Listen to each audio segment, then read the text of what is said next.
Hello and welcome to Moral Side of the News, our weekly discussion of today's top stories from a moral, ethical, and religious point of view. We've been doing this since 1948 on WHS Radio and 1952 on television. I'm joined today, as always, by a distinguished panel of local religious leaders. Reverend Dr. Kylan Gray, Creative Spirits, Behavioral Health. Reverend Dr. George Wasson, Faithpoint Church. Rabbi Stan Miles, Louisville Mountain School. And Father Tony Smith, Archdiocese of Louisville. We begin this week with the Epstein case and the legislation passed and signed into law this week to release files to the public. Overnight, President Trump saying he's now signed the bill to release the Justice Department files on sex offender Jeffrey Epstein after near unanimous pressure from Capitol Hill. In a post last night, Trump claimed to be the driving force behind the bill's passage after his about-face last weekend when he urged Republicans to pass it. But at the same time, the president is still referring to the scandal as a hoax, trying to shift the focus to Democrats, saying, quote, perhaps the truth about these Democrats and their associations with Jeffrey Epstein will soon be revealed. The Justice Department now has 30 days to release the files, but there's still no guarantee every document will be made public. The bill includes exceptions, including a provision to withhold files that would jeopardize an active federal investigation or prosecution. A notable caveat given Trump just last week called for an investigation into Epstein's relationship with prominent Democrats, including Bill Clinton. Attorney General Pam Bondi yesterday said she ordered that new investigation in response to new information, but she would not provide specifics. There's new information, additional information. Now, critics worry the new investigation into Democrats could be used to keep certain files hidden. This is not an invitation for Donald Trump to pick and choose his version of the truth. She doesn't have carte blanche to withhold a whole tranche of files. Bondi refusing to say what, if anything, will be released. We will continue to follow the law, again, while protecting victims, but also providing maximum transparency. Republican Congressman Thomas Massey tells me the successful vote he led to release all the DOJ's investigative files on Jeffrey Epstein will have a ripple effect felt across the country. In the United States, we may see names coming off of buildings and scholarships being renamed because rich and powerful men are going to be caught finally and see some justice for the victims. Okay, panel, from an ethical and religious perspective, what are the responsibilities to both the survivors and society in making this kind of deeply sensitive information public, and are there moral dangers in releasing it? We've been talking about Epstein. We haven't talked about it on this show, but it's been in the news and very front in the news this week. Since we're the moral side of the news, my greatest concern is with these facts becoming out there, what can be done to help those poor souls who were victimized by this horrific man?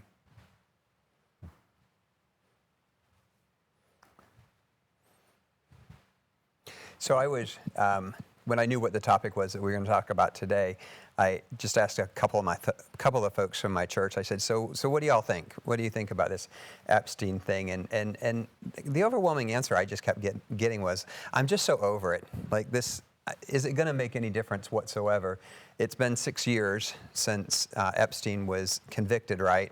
So here we are, statute of limitations is running out. Things are, I mean, it's just, is this a distraction? Is anything going to happen? Because if anyone's going to be held account, again, and as you said, we look at through moral, ethical, and religious perspective. And is anything really going to be done about it by this point? Or is it just another kind of red herring that more and more stuff is just going to get released in the thousands and thousands and thousands of pages? Okay, so what are we going to do about it? I'm not convinced that we're going to really see any major action come about because of this. But I think that the action that we will see is the continued advocacy for victims and the advocacy for persons who, because of their particularly marginalized position in our culture, has to do this type of fight to hold persons in privileged positions accountable. To me, and particularly a lot of people within the African-American community, we compare this type of development with the developments against Sean Diddy Combs and Bill Cosby, of which there was not this type of heavyweight protection for those who had who had been charged with doing similar acts. We get lost in the politics of this, which is the immoral aspect of this entire space. The moral stance is victims who have had to fight for 10 years to get this far within the political process. We cannot forget them. The other people that we need to not forget are the families of those who will have names revealed. Right. And they will have shocking surprises about who is revealed within these files. And those who are related to those individuals will have to deal with their own level of grief and pain. And this is just the fallout of when we make individual acts that are we're more concerned about ourselves than the people that we're connected with. When accountability comes, then everyone we're connected with is impacted by actions that we do. I, like you, don't really have a lot of faith in the transparency that the Attorney General promised. There has not been any type of transparency from the inception of her being in office. And so I have no faith in that, but I do have faith in the people and people of goodwill, the women who have found their voice and are standing up to continue to push not only the government, but the entire society. Here's another episode of sexual assault that has happened to kids. We can't lose sight of the fact. The nation should be outraged at this, but look how long it took for the nation to be outraged. And this is just the fruit of the marginalized and non-privileged space that some of us find ourselves in, that there are certain persons that gets quick action and quick justice, and others, it takes years to even people to start arguing about how things can be released. My faith is in the people. If not in our government officials, the people will continue to push for and make sure that accountability is had. And it's good that, well, just put it this way, speaking as a person and a member of an institution that went through this, the Catholic Church, not just the Catholic Church, but also the pastor in different, most denominations and most pastorals and rabbis, et cetera. What can be done? What was done, for instance, here in the Diocese of Louisville, it forced the local church to identify these individuals and basically to assist those who were abused, whatever, we're still doing that. And then also to begin to change processes that will make sure that this cannot happen again. Hopefully, my hope is that this is not just on the federal level, because the names that come out could be members of Congress, could be whoever, but whoever it might be on this level, that the same type of activities, follow-up, would be to the benefit of the victims especially, but also some changes in the laws, perhaps. When I listened to the president and others initially wanting not to go through this process or reveal these, I thought, the whole thing with Shakespeare comes to mind, the gentleman does protest too much. And the whole thing, even we saw in the House of Representatives, that, or their leader did not want this. In fact, I understand even today the leader is still saying he was very upset that the Senate voted for this type thing. What is there to hide? What is there to, now, again, there are individuals, and you mentioned the families of those who will be accused. In our own experience in the diocese, whatever, with the whole thing of the priest who abused, sometimes their family also suffers as well. And so we have to basically, in the moral justification of what's being passed legally or morally, whatever it may be, we have to take into consideration also those others who will be abused in other ways than what has been voiced in regards to what happened on the island and all this good stuff. So I see it as a possibility of, again, what can we do? Well, let's explore the possibility, what can we do to stop this in the future, type of thing, and do something legally. If Congress has voted to do all this, then Congress is basically, as I would see it, is taking upon themselves the difficulty of doing this. They're the ones bringing it forward to the public. And so now let's see what they can do besides just saying, oh, here, these people are terrible, Democrats, Republicans, whatever, they're terrible, terrible. Let's see if they can do something for the victims and something for the families of those who are accused and the families of those who are victimized. And I'm tired of this constant witch hunting. We're going to see which Republicans did this. We're going to investigate all the Democrats who did this. A crime is a crime, whether it is committed by a Republican or a Democrat. One's political party has nothing to do with the crime itself. We don't prosecute or look for prosecution because a person is a Republican or because a person is a Democrat. Or a person because maybe a pastor too. No. But we look where there is suspicion of criminal activity. That's why I hope that something, again, while I'm hesitant to wonder if anything is going to happen, I really do hope that something can come out because of this. Because my fear is that if this is yet just another time where we've raised it to the surface and lots of conversation about it, but then nothing is done about it, then we've just reinforced to the victims here that, well, there's a two-tier justice system. If you're a person in privilege or power, you're not necessarily going to get anything done to you, or, you know, it's handy right now because it can be a great talking point for both sides of the aisle. Well, can we get out of that rhetoric, and can we get to, like, what do we actually do about this, and how do we then help those who have been hurt by this whole Epstein story, narrative debacle, whatever it is?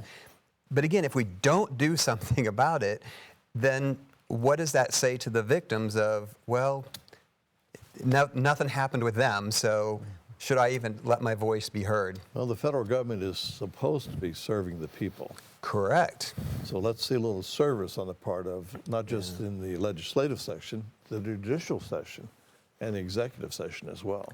Yeah. Let's see if they really truly are serving the people or some other individual. George, if nothing is done about it, then it is simply carte blanche for other bad actors to do their thing.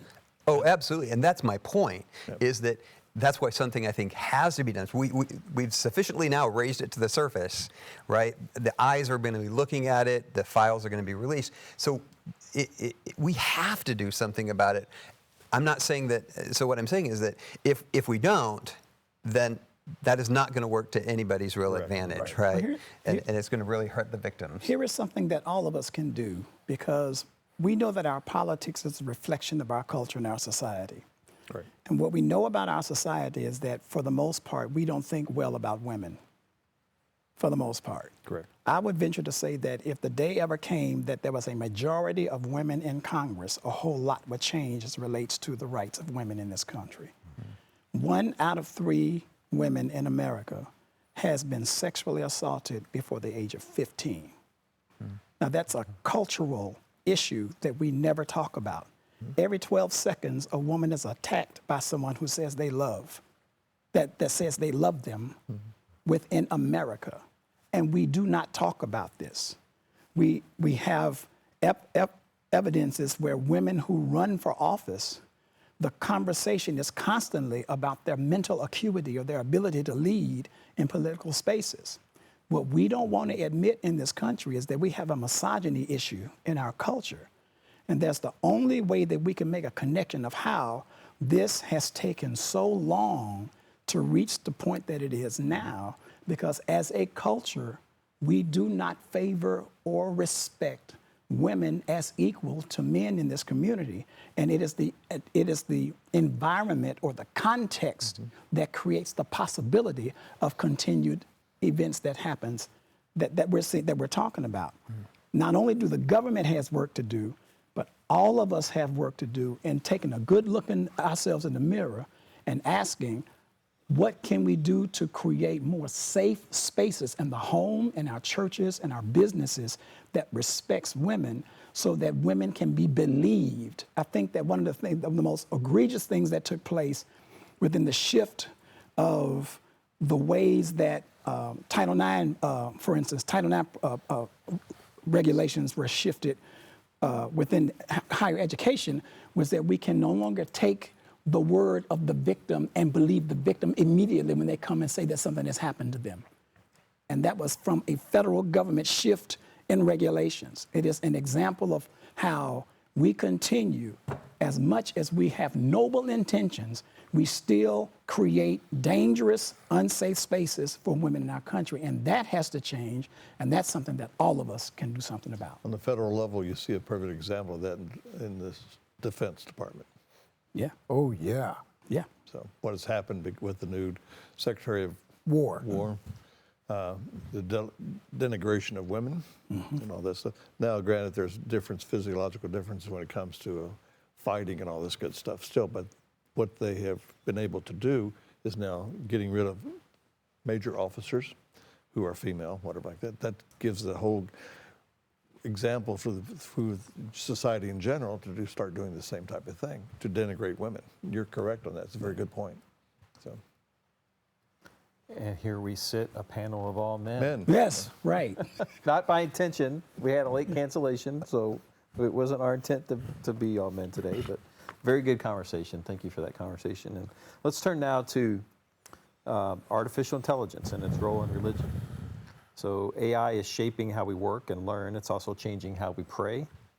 Worshippers from all over the world's major religions are experimenting with chatbots. This from a recent article on Axios.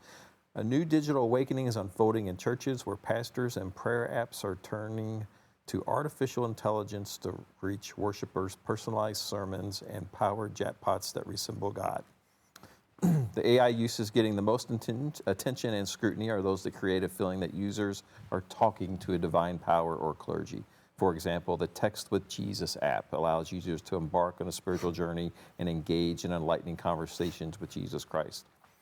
Or the app that allows users to talk to biblical characters such as Mary, Joseph, even Satan. So as churches turn to artificial intelligence for sermons, prayers, and even chatting with Jesus, where's the moral line between using technology to spread faith and letting it take place of real spiritual guidance? I think there's an unasked question here. We all know it's artificial, but is it really, really intelligent? The way that we understand intelligence as human beings, is it in any sense intellect or empathy or understanding? And to make some type of thing that you can talk to, if you're a Christian, you can talk to Jesus of Nazareth? Do you really, I mean, really? I mean, I'm Jewish. I would be bemused, to say the least, if there would be one of these apps that I could have a conversation with. We call him in Hebrew Moshe Rabbeinu, Moses, our ultimate teacher. Right. But I don't think that Moses, are you there? Where are you? I'm sorry. It's interesting, makes great science fiction movies, but when we're talking religion, folks, we're talking ultimate concerns, we're talking serious beliefs. Yeah. Absolutely. And I think that's what really frightens me about this, is that I think we live in a culture and a day where people want to make God into whoever they want to make God into being. And I think when you begin to lose that personal interaction and you know, we in our traditions point people to the truths of our Old Testaments and New Testaments, right? Like we point them to there. The idea that you could have a conversation with Moses or Jesus or somewhere in between, I worry what that's going to do to the spiritual development of people. Some might say, well, it can really help it. I don't think it's going to really help it. I think it has the potential to do a lot of harm. You know, I was sharing with these guys, I stopped at a fast food restaurant that was an AI ordering kiosk, and they got my whole order wrong, and it took, they said, I got up to the window, and they're like, oh, could you just pull forward? And it took another 10 minutes to get my order because AI got it wrong, right? Well, that's a food order. What if AI gets something really wrong when it comes to faith?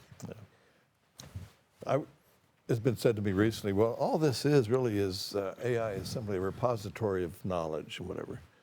I said, no, that's not what it is. That's perhaps ideally, but even there, you know, there are stories of attorneys going before judges and giving, here's evidence of this type of decision, and there were no such decisions. The AI made it up. So even the repository of knowledge can be questioned. We have it, there's a group, an organization even in our denomination called Hallow, in which you're familiar with it. But it's basically, it doesn't make, you can't talk to Jesus, but it leads a possibility of some prayers and scriptural path. But I keep telling my people, when they say to me, have you looked at how, I said, check the scriptural passages they give you, okay?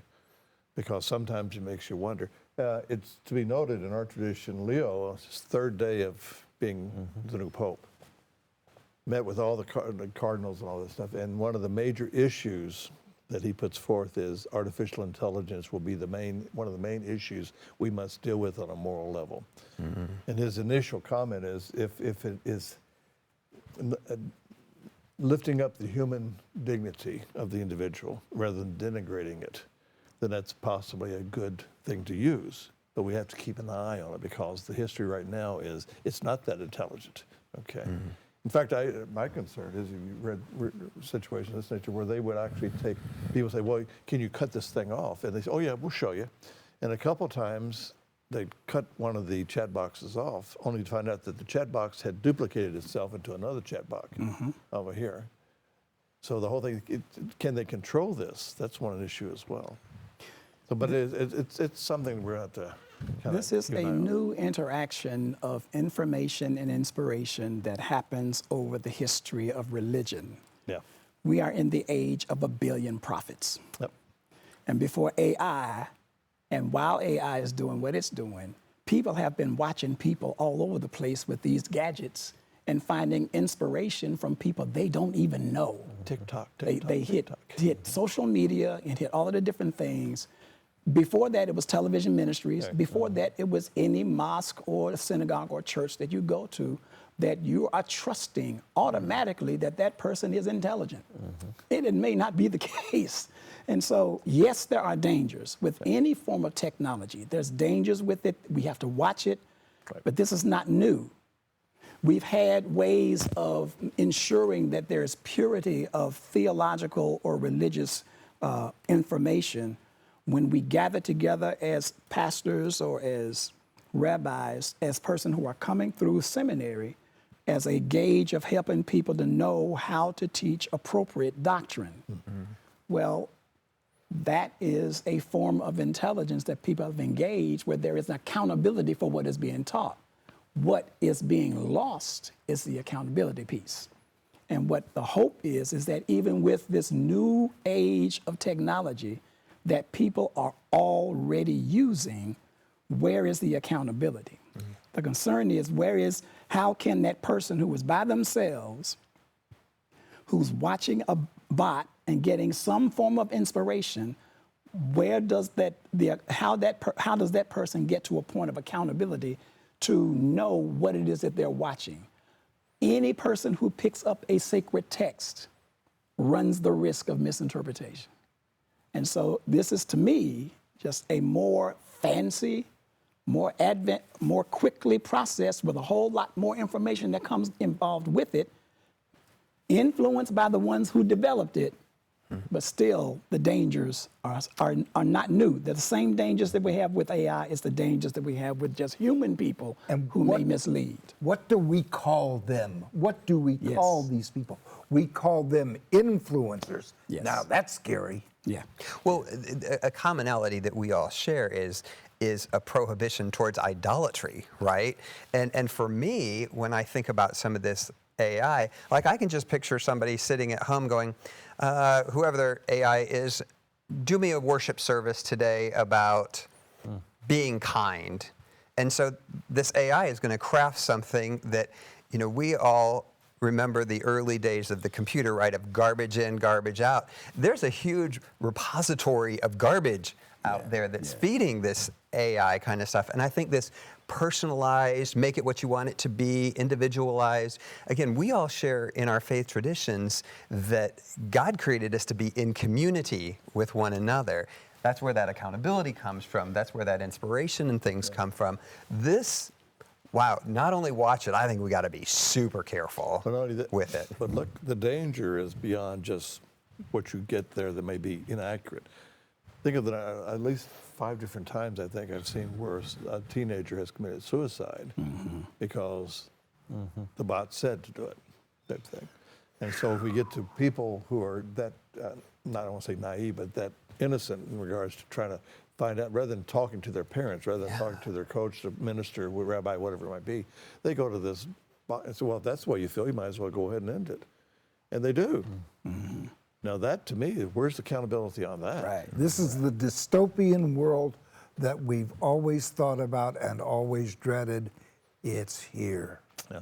But there may be, and I think that the information that we received in preparing for this looked at Hindu faith predominantly as possible ways that faith tradition, with the way that faith operates, can lend itself positively toward their faith development because of the ethos of that particular faith tradition. Right. There are many faith traditions for which for us it would be terrorizing for other faith traditions that are unfamiliar with us, where it could be very generative for those that follow that And faith even when tradition. they put down what Southern Baptists believe, what Roman Catholics believe, what Jewish tradition believes, they don't always get it right. That's they right. put down That's whatever's right. floating around out there already. That's right. So they're just getting garbage in, garbage out.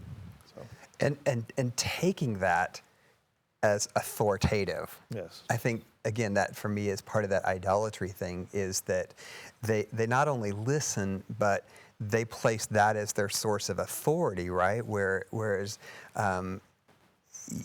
how we're going to live our lives, the decisions that we make, the choices that we make, there has to be accountability there somewhere. There has to be something beyond us that we place that measure against, right? Or it really is name it, claim it, whatever you want it to be, and that doesn't fit with any of our faith traditions. Our faith traditions has something to say about the gathering, about us coming together as human beings to connect with one another. And we are faith traditions that are situated within a continuing individualized culture. And this individualized culture lends itself toward these individual AI responses to faith when our traditions encourage the gathering, that the focus is on us coming together. There's also real quick.